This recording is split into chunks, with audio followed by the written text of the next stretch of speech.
اگلا سوال یہ رتنا گیری مہاراشٹرا سے عادل اشرف صاحب، انہوں نے پوچھا ہے، ان کا بہت دنوں سے پینڈنگ تھا یہ سوال۔ بولے مولانا بدعت کسے کہتے ہیں؟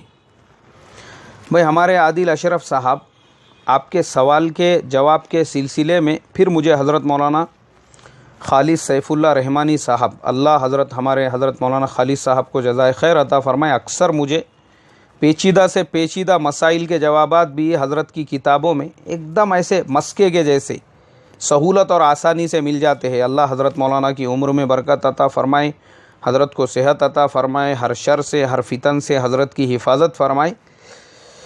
حضرت نے قاموس الفقہ جلد نمبر 2 صفحہ نمبر 291 پر آپ کے سوال کا جواب لکھ دیا، یعنی انہوں نے اس میں بدعت کا پورا ڈیفینیشن تفصیل کے ساتھ میں بیان کیا۔ کیا بیان کیا؟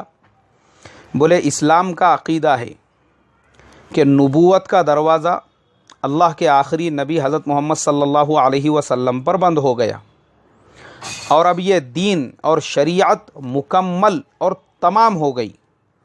اب اس میں ادنا کمی، بیشی، نقص، اضافے کی گنجائش نہیں ہے، اور اب اس میں اپنی طرف سے کوئی اضافہ اور ایجاد، اللہ کے پیارے نبی صلی اللہ علیہ وسلم کی ختم نبوت پر حملہ اور دین کے نا تمام اور نامکمل ہونے کا اعلان ہے۔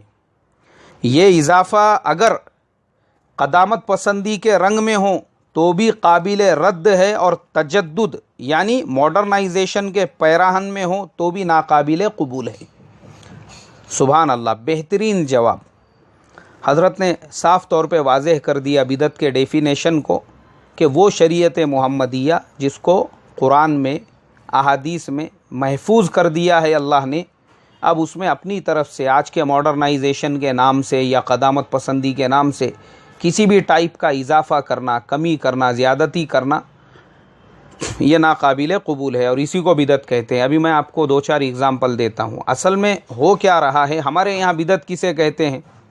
ہم لوگوں نے بدعتوں کو خالی مسجدوں کے اندر محدود کر کے رکھ دیا، اور ہماری معاشرتی زندگی میں حرام ہو رہے ہیں تو بھی ہم کو اس کی فکر نہیں۔ اب جیسا مثال کے طور پر بعض جگہوں پر یا اکثر جگہوں پر، ہمارے یہاں احناف کے یہاں پر تو ہر مسجد میں ہم لوگ سلام پھیرنے کے بعد میں دعا کرتے ہیں۔ بعض لوگ اس دعا کو بھی بدعت کہتے ہیں، حالانکہ اس میں کوئی حرج نہیں ہے، پوری امت مسلمہ کے لیے دعا مانگی جا رہی ہے۔ اب ہمارے نزدیک وہ چیز بدعت ہو جاتی ہے۔ پھر ہمارے یہاں پہ کن مسائل میں لڑائی جھگڑے ہوتے ہیں؟ عید کی نماز کے بعد مصافحہ اور معانقہ، اس کو لے کر آپس میں مناظرے ہو رہے ہیں، یہ بدعت ہے یا مستحب ہے یا جائز ہے یا نہیں ہے۔ اس کے علاوہ رمضان میں حافظ قرآن کو جو مسجد والوں کی طرف سے یا محلے والوں کی طرف سے ہدیہ وغیرہ دیا جاتا ہے، اس کے بارے میں ہم لوگ آپس میں لڑتے ہیں، جھگڑتے ہیں۔ بعض لوگ کہتے ہیں یہ جائز ہے، بعض کہتے ہیں یہ ناجائز ہے۔ یہ مسائل کو خالی ہم نے بدعت سمجھا، حالانکہ ہماری معاشرتی زندگی میں اب میں آپ کو بتاتا ہوں کتنے بڑے بڑے حرام ہو رہے ہیں۔ ہمارے زمانے کے دیندار جو لوگ ایسے مسائل پہ بحث و مباحثے کرتے ہیں، میں ان کی بات کر رہا ہوں۔ جب ان کے بہن بیٹی کے شادی کا وقت ہوتا ہے تب ان کو یہ چیزیں یاد نہیں آتی ہے، باضابطہ کارڈ چھاپے جاتے ہیں۔ ارے بھائی صاحب، آپ مسجد کے اندر خالی سلام کے بعد کی دعا پہ بحث و مباحثے کر رہے تھے، وہ بدعت ہے یا نہیں ہے؟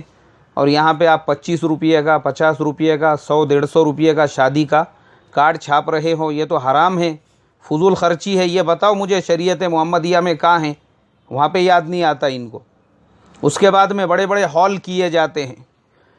کتنے کا ہال ہے؟ یہ 2.5 لاکھ روپے روز کا ہال ہے۔ بولے انا للہ و انا الیہ راجعون۔ مسلمان جو غربا ہے، فقراء ہے، وہ فاقہ کشی سے مر رہے ہیں۔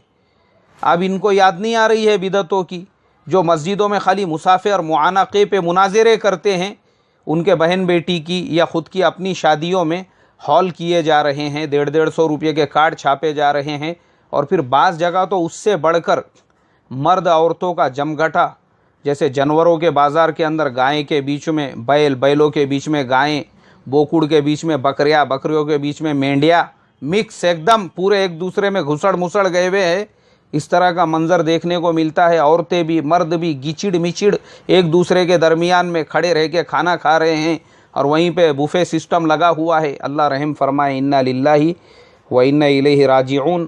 ارے یہ تو حرام ہے، یہ تو حرام کر رہے ہیں آپ، بے پردگی ہو رہی ہے اس طرح سے جو ہے، اور یہ اس ٹائم پہ آپ کو یاد نہیں آیا یار؟ آپ خالی مسجد کے اندر امام صاحب نے دعا کے بعد اگر مصافحہ کیے مقتدیوں سے، اس پہ اختلاف ہو رہا ہے، اور یہاں پہ آپ کو نظر نہیں آ رہا ہے۔ اور میں ان لوگوں کی بات کر رہا ہوں جو اس طرح کے چھوٹے چھوٹے مسائل پہ لڑائی جھگڑے کرتے ہیں۔